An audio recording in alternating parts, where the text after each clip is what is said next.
Assalamualaikum warahmatullahi wabarakatuh. Alhamdulillahirrabbilalamin. Allahumma sholli ala Muhammadin wa ala alihi wa sahbihi wa man nabiyahum bi ihsanin ila yaumiddin, amma ba'd.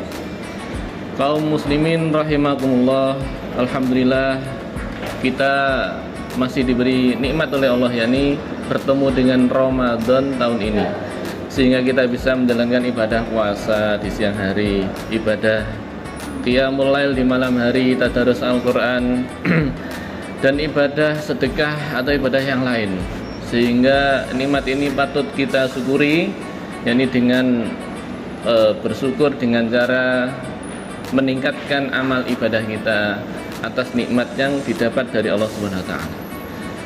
Yang kedua, salat dan salam semoga tetap tercurah kepada panutan kita, yakni Nabi Muhammad SAW, yang telah menunjukkan dari zaman jahiliyah menuju zaman yang terang benderang, yakni ad-dinul Islam yang berdasarkan Al-Quran dan As-Sunnah.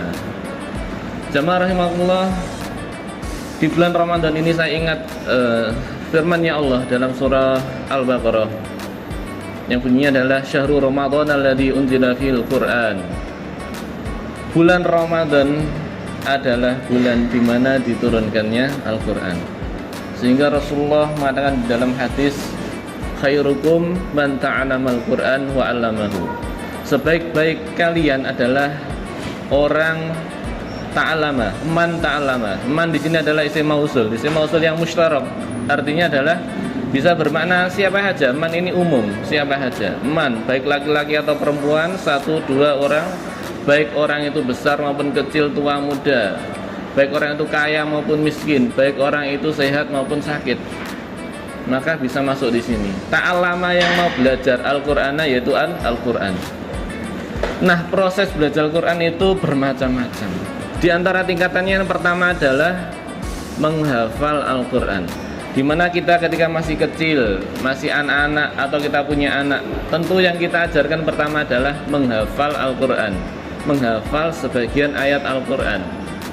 Contohnya adalah Bismillahirrahmanirrahim, surat Al-Fatihah. Itu kita mengajari anak kita atau kita belajar di waktu kecil dengan sesuatu yang mudah, yakni hafalan Al-Quran, terutama Al-Fatihah dan surat-surat pendek, sehingga itu termasuk bagian dari man ta'allam Al-Quran.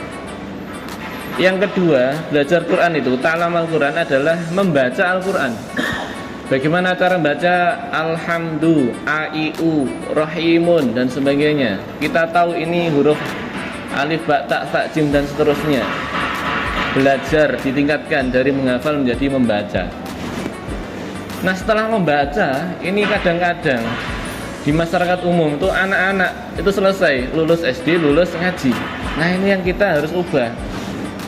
Oh, saya sudah lulus jilid 6 kok, ngapain saya belajar? Sudah lulus. Padahal lulus jilid 6 itu adalah jembatan untuk bisa membaca Al-Quran. Kok malah ditinggalkan? Ini bagaimana?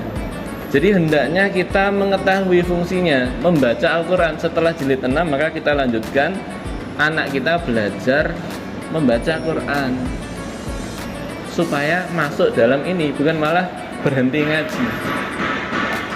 Kemudian setelah membaca Quran, maka tingkatan belajar Quran adalah memahami isi kandungan Al-Quran.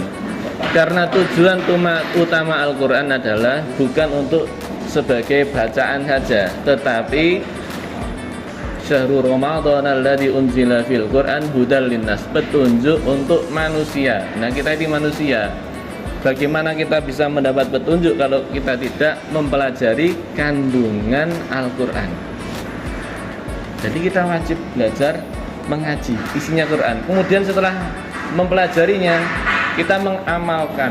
Mengamalkannya seperti apa? Ya, ini dalam kehidupan sehari-hari dan mengajarkan kepada orang lain, terutama keluarga, anak istri dan saudara.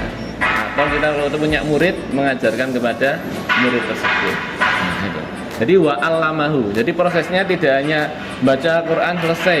Jadi di dalam bulan Ramadan kita jadikan bulan untuk tarbiyah, pendidikan, yakni terutama Al-Quran, baik membaca, menghafal maupun mempelajari kandungan Al-Quran. Saya kira itu dari saya, kurang lebihnya mohon maaf. Billahi fi sabilil haq fastabiqul khairat. Assalamualaikum warahmatullahi wabarakatuh.